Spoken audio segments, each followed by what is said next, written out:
अपनी चादर से ज़्यादा पाँव फैलाने की आदतें पड़ी हुई हैं और सब हम कर्ज़ों पे पलते आ रहे हैं। मसला ये हम बार बार खुद ही गलतियां करके डेफिसिट करते हैं, आईएमएफ के पास भागे जाते हैं, फिर होते हैं। प्रॉब्लम हमारा अपना है, हमारे घर में।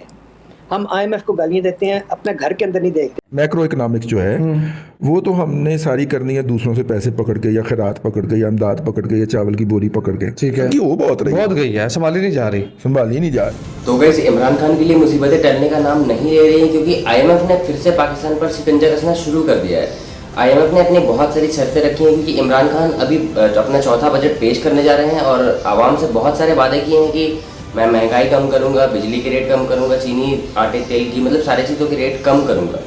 तो इस पर आईएमएफ ने अपना शिकंजा कसना स्टार्ट कर दिया धीरे धीरे, क्योंकि उन्होंने पेंशन पे टैक्सेस लगाना शुरू कर दिए जो कि नहीं लगने चाहिए यार। और दूसरी चीज़ है कि उन्होंने ये भी ऐलान किया है कि गैस और पेट्रोल ये सब के भी रेट बढ़ेंगे। तो इस पर पाकिस्तान मीडिया का क्या रिएक्शन है और लोगों का क्या रिएक्शन आने वाला है, चलिए हम लोग पहले वीडियो पे देख लेते हैं। तो वीडियो चालू करने से पहले आप लोगों से एक रिक्वेस्ट है कि प्लीज़ वीडियो को लाइक शेयर जरूर कीजिएगा और चैनल को सब्सक्राइब कर लीजिएगा। और आप लोगों से अगले वीडियो पर मुलाकात होगी, तब तक अपना ख्याल रखिएगा, सेफ रहिए, गुड बाय, जय हिंद।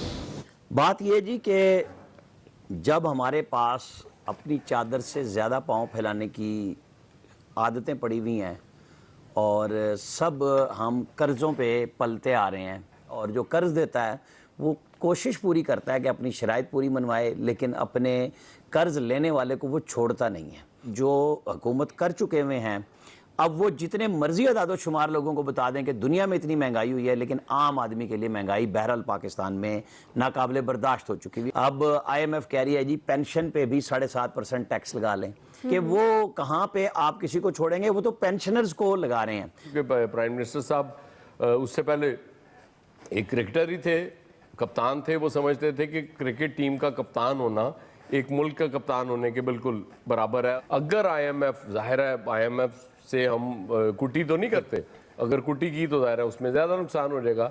तो उनको मनाने के लिए अभी भी बहुत सी चीज़ों पे मुझे लगता है कि ये जो रिलीफ देने जा रहे हैं इनको वापस लेना पड़ेगा, और बहुत सी मदों में टैक्स लगा के ये सारा हवा हो जाना है इनका। जो सारा बयानिया था कि जी हमने आम आदमी को बहुत रिलीफ देना है, फिर ही कोई ये गवर्नमेंट को अपने बारे में सोचना है, आम आदमी के रिलीफ के बारे में नहीं सोचना गवर्नमेंट ने। अगर बोझ बढ़ाएगी गवर्नमेंट तो इसमें प्योरली गवर्नमेंट का नुकसान होना है। आम आदमी का तो जो होना था हो गया, और ज्यादा हो जाएगा। आज हम सिर्फ एक फॉलोइंग कंट्री के तौर पे जो है वो रह गए, इसके अलावा हमारा कोई रोल नहीं है इस वक्त। तो हुकूमत तो जो है वो किसी से भी रिलीफ नहीं ले पा रही, आईएमएफ से भी रिलीफ नहीं ले पा रही, और जहाँ जो गिरा फरोशी की जो माफिया है उनके आगे भी जो है वो हुकूमत जो है वो ढेर है। कीमत तो जो है वो इस कौम ने जो है वो अदा करनी पड़ रही है। अगर हम ये कह रहे हैं ये मुल्क जो है वो सिर्फ 2-3 लाख अफराद के लिए ही है, 22 करोड़ तो इस मुल्क में जो है उनकी हैसियत जो है वो गुलामों से भी बदतर है जी, तो ये कोई गलत बात नहीं होगी। मसला ये हम बार बार खुद ही गलतियां करके डेफिसिट करते हैं, आईएमएफ के पास भागे जाते हैं, फिर होते हैं। तो कौम के ऊपर बोझ पड़ता है हमारी गलतियों से, आईएमएफ को कहने की कोई ज़रूरत नहीं है। बिजली का निज़ाम 12 साल में अगर हम ठीक नहीं कर सके तो कसूर किसका? कसूर हमारा है। टैक्स का निज़ाम अगर 40 साल में नहीं ठीक कर सके तो कसूर हमारा है। हर मिनिस्ट्री में हालत ये है कि हमने कैपेसिटी बनाई नहीं हुई, हमारे पास कोई तरीक़ेकार काम करने का रह ही नहीं गया। हम सिर्फ डोनर से, वर्ल्ड बैंक आता है कुछ देता है उस पर साइन कर देते हैं, एडीबी आता है उस पर साइन करते हैं, आईएमएफ आता है उस पर साइन कर देते हैं।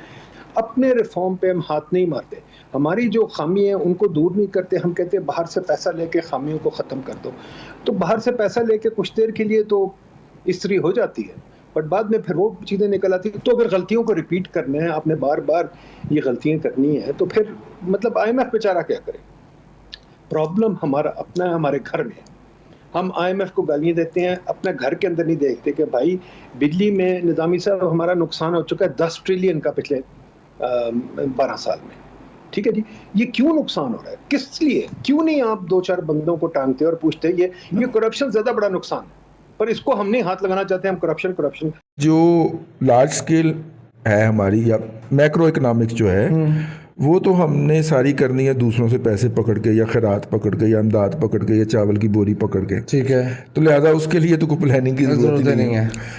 और जो माइक्रो लेवल की डेवलपमेंट है उसके लिए सरकार ने अभी तक कोई स्ट्रेटजी बनाई नहीं। लिहाजा डिस्कस करने का फायदा कोई, तरक्की हो बहुत रही, बहुत गई है, संभाली नहीं जा रही। पाकिस्तान जो है वो पीटीआई के दौर में 25% ज्यादा गरीब हो गया है।